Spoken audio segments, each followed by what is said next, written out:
নমস্কার বন্ধুরা, চলো দেখে নেব আগামী ৪৮ ঘন্টার মধ্যে তোমার জন্য কী সুখবর আসতে চলেছে।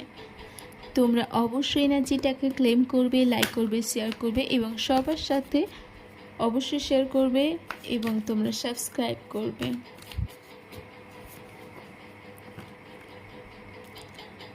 তোমাদের মনে কোনো প্রশ্ন থেকে থাকলে তোমরা অবশ্যই কমেন্ট বক্সে জানাতে পারো। ওকে বন্ধুরা, তো তোমার না হওয়া কাজগুলো আগামী ৪৮ ঘন্টার মধ্যেই হবে এবং তোমার যার সাথে যদি কারো রিলেশনশিপ থেকে থাকে সে হয়তো তোমাকে অনেক দিন থেকে কিছু কথা বলার জন্য চেষ্টা করছে, সে সেটা বলতে পারছে না, কিন্তু সময় এসে গেছে ও তোমাকে বলবে। এবং তোমার মধ্যে যে নিজস্ব ক্ষমতা আছে সেটাকে তোমাকে দেখাতে বলা হচ্ছে এবং তুমি যে কাজের জন্য সর্বদা চেষ্টা করে যাচ্ছ সেই কাজের দিকে আরও একটু মনোযোগ হতে বলা হচ্ছে। তার সাথে সাথে তোমাকে বলা হচ্ছে নিজের মধ্যে থাকতে এবং ডিসিপ্লিন মেনটেন করতে।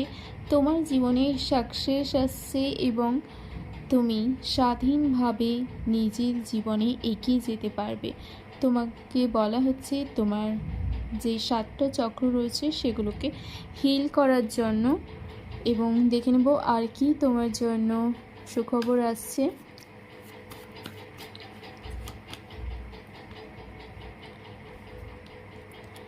ওকে, তো তোমার মধ্যে না প্রচুর ভয় রয়েছে, প্রচুর অ্যাংজাইটি রয়েছে, তুমি এই মুহূর্তে না ডিপ্রেশনে রয়েছো। তো ওগুলো আস্তে আস্তে তোমার ৪৮ ঘন্টার মধ্যে হিল হতে শুরু করবে এবং তোমাকে বলা হচ্ছে ইউনিভার্সের তরফ থেকে যে ব্লেসিংসটা আসছে ওটা রিসিভ করার জন্য এবং তোমার ক্রাউন চক্রটাকে ওপেন করার জন্য তুমি মেডিটেশনের মাধ্যমে করতে পারো অথবা কোনো রিচুয়ালস ফলো করেও করতে পারো। ওকে, তো এই ছিল তোমাদের জন্য রিডিং। দেখা হবে পরবর্তী রিডিংয়ে। ধন্যবাদ।